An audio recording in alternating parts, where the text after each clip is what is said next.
Hi there, welcome to No Nonsense Whisky. My name's Vin PF, and on today's episode we're going to be doing my whisky of the year 2021. Now I'm going to go into a little bit about how I selected my whiskies. I've actually got kind of a bit of a cheat this time. I've got my favourite whisky, but I've also got two runners-up for people that want a kind of bit of diversity. But in any case, I'll say right at the top of the show, if you don't want to hear my kind of intro into this and how I selected them and my kind of year in review and whatnot, check out the chapters below and you can skip right ahead to the whisky of the year. And of course, it's not a necessity, but if you did want to purchase that bottle, then you can check out the links in the description below, because there'll be some affiliate links and whatnot below if you want to support the channel. If not, please do go and source these whiskies from any place that you want to go and get them if you're interested in buying them. That said, let's get into the actual kind of episode today, and I'll talk a little bit about my year and how I select these whiskies and the kind of rules that I put in place on myself, kind of self-imposed rules to help me pick these things.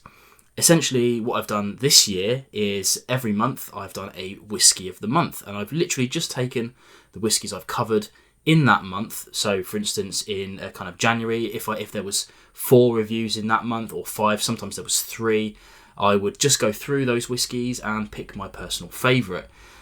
Generally speaking, I will only pick a whisky of the month if it's somewhat available. So if, for instance, I've had a bottle for a couple of years and that's now long gone, long out of stock, it was a special release or something, then even though it might be my personal favourite of the month, I won't pick it as my personal favourite. I will say this is the reason why it couldn't be, and I'll pick a different one, something that you guys can get hold of with relative ease. That's the kind of thing here. I mean, obviously I'm talking about from personal experience here. I'm in the UK where we can do internet shopping and whatnot. I'm not suggesting that these whiskies are available worldwide everywhere, but I will try to pick whiskies that are somewhat available, maybe with some effort if you're one of the far-flung territories or whatnot. So I pick my favourite of the month. Then what I've done this year is, like in previous years, I took it out to Twitter and I let the public choose. Then I did kind of personal favourite. This year, I'm just going to do my own favourite whiskies and be done with that. You know, obviously you'll have your own personal preferences. You may not agree with me, but that's the whole point of this thing, right? This is my personal favourite whisky of the year, and you might have a different one. And if you have, I would love to hear from you below, especially if you're interested in some of the other whiskies I covered this year. You know, obviously I covered hundreds this year, so it's a lot to pick from. Once I've got those 12 whiskies, I've then made a list of them all. Actually, funny enough, this year I've still got all 12 bottles, which is insane. I'm sure you'll have seen some pictures floating around on Instagram and whatnot. I'm going to try and take some good pictures of the bottles. Then what I've done is I've gone through that 12 and I've tried to whittle out ones that aren't available again, because I've covered a lot of independent bottlings this year. Some of those have sold out quite quickly, so I don't really want to call that, even if they are like my favourite of the year, I don't want to tell you that, because then it's just something you can't get hold of. What's the point? That's why I've got a couple of runners-up this year, a couple of independent bottlings that I think really deserve your attention if you can get hold of them. But again, we'll get into that in a moment. And then all I've done is I've just picked, in this case, I've got, like I said, my 2 runners-up. I've got 1 smoky and 1 non-smoky, and then I've got my personal favourite whisky of the year, which is incredibly available and should be relatively worldwide. Definitely in the UK, you can pick this up today if you wanted to. That's enough wittering then. I'm going to go into my runners-up for you now, and then after we've done the big reveal, then we'll do a bit of a thank you for the channel and whatnot. But let's go over here and see what we've got for our first one. Now, the first one I'm going to cover is my non-peated runner-up. Now, this one here is the Falls of Caledonia. And full disclosure, I did get sent this by the producer, and that is not the reason why I picked this at all. The reason why I picked this is because this is the only bottle this year that challenged my misconceptions of sherry casks. And what I mean by that is that over the years, as my palate has developed, I've found myself not liking some sherry cask whiskies. I get this kind of sulphury element to it, sometimes even like a rotten egg or kind of burnt match things. And although that's a flavour profile that some people really love, for me, I don't like it. So I've kind of been avoiding sherry cask whiskies from my own personal purchases. That said, you know, these guys sent me this over. This is a Glentocker 6-year-old in a sherry hogshead. And I would cover these things as I would cover anything. And the astounding thing about this is that I absolutely love it. It's such a great whiskey. It was my whiskey of the month a few months ago, and it's just super good. And the funny thing about it is that I'm full facts. I would never have bought it if it weren't for the fact that they sent it to me, because of my misconceptions of sherry at the time. And now that I've got this, it's just absolutely astounding. I would 100% buy it again. 100% buy it again, because it's just nuts. It's just nuts. I would say if you're into your sherry bombs, if you're into kind of sherried whiskies whatsoever, I've covered these Heroes and Heretics a lot. I'm a big fan of what they do. Wholeheartedly recommend this for any sherry whiskey fans. It's still available just about. I don't think it's on their website anymore, but Master of Malt still carry this.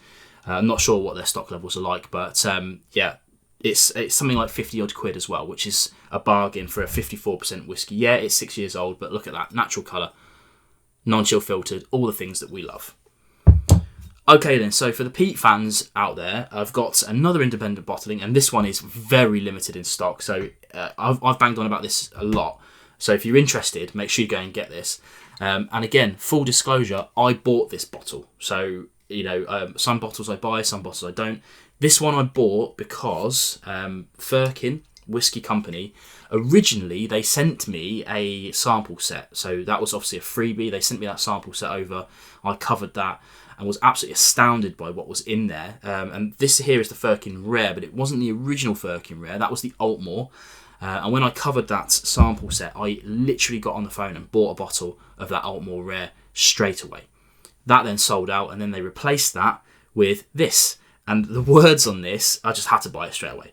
This is a Ledaig 2008, and it's in a Marsala cask. I'll go into the cask types in a bit, in case you don't know who these guys are.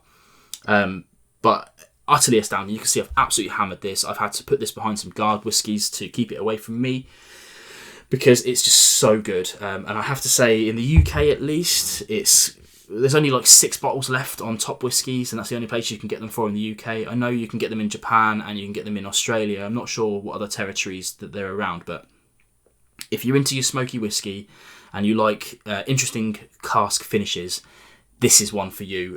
In fact, any of the Firkins are, but the Kalila as well. I've got that coming up in the new year to cover, but that one's lovely. But this one here was utterly incredible, and both of these only got beat to the top spot, mainly because I couldn't pick between the two, but also it's that slight lack of availability. Now, I'm not expecting, in my current situation, to be able to sell out a whiskey, but I do want you to be able to purchase the bottle that I pick if you so choose to. And there would be an absolute scrap to get these bottles if it was my top spot, I think. But that said, they're in there as in the top 3. 100% go and get them if you're interested in those things. One final thing I'll say about Firkin is the cask kind of vibe that they go about this is kind of interesting. It's a little bit hard to explain sometimes, but essentially what they're doing is they're purchasing barrels, casks from the distilleries, I guess, or maybe for a broker. I don't know anything about that side of things. What they're then doing is they're marrying up the whiskey inside. So in this case, we've got a Ledaig. They're marrying that up with a fortified wine. I've been saying sherry in some of the other videos, but it is a fortified wine. In this case, this is Marsala.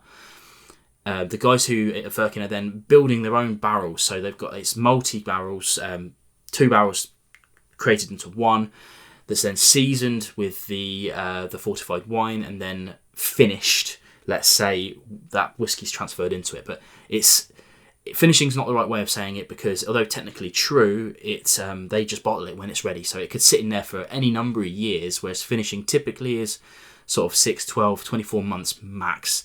This could go on and on and on depending on when it's ready.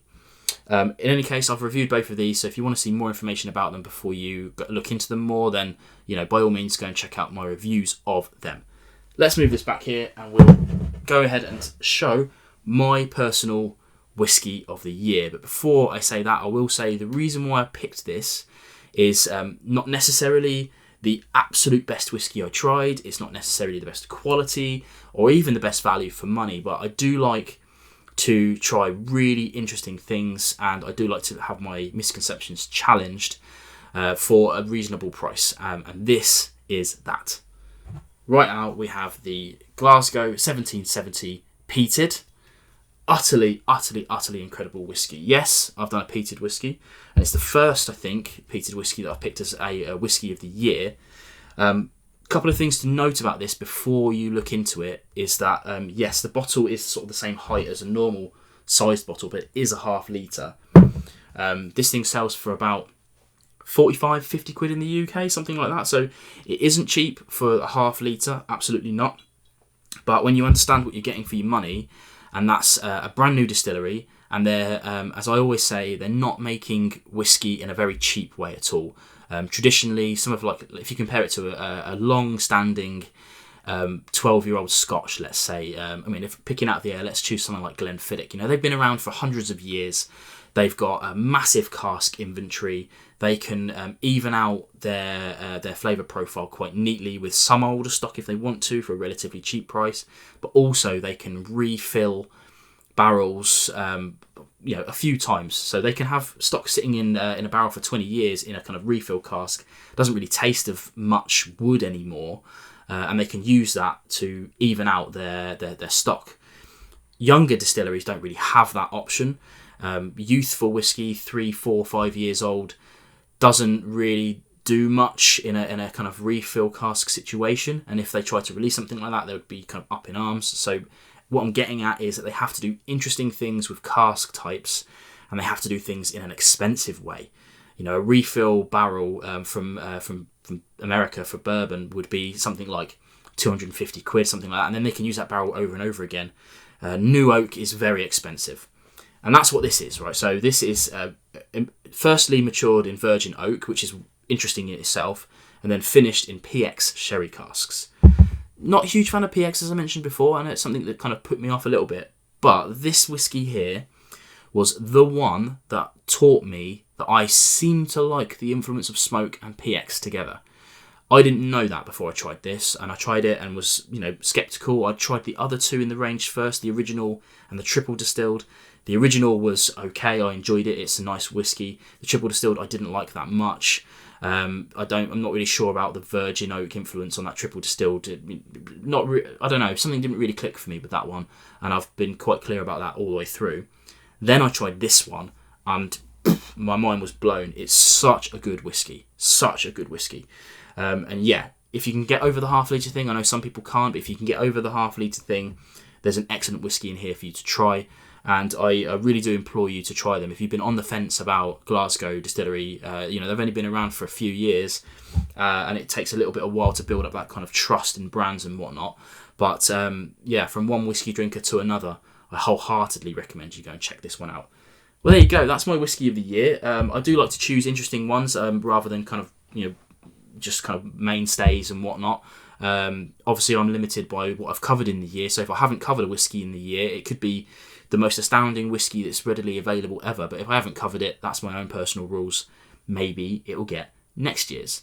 Obviously, last year's was the McMurrow Grantee. Still an astounding whiskey. I still have my bottle of that. Trying really hard not to drink too much of it, because although I'd happily replace it, I've got a lot of whiskey. So in any case, that brings us to the end then. So I just want to close out by saying a massive thank you to everyone who's continuing to watch the channel.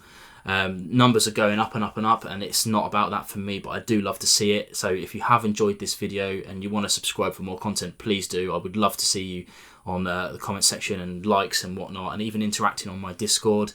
If you haven't joined Discord yet, or you don't know what it is, then do feel free to email me or DM me, and I'll send you over a link to that. I'm not going to drop it into the comments or the description, because you need to be careful about who you let into these situations, because we've got a really nice community going on there where we talk about not just whiskey but everything.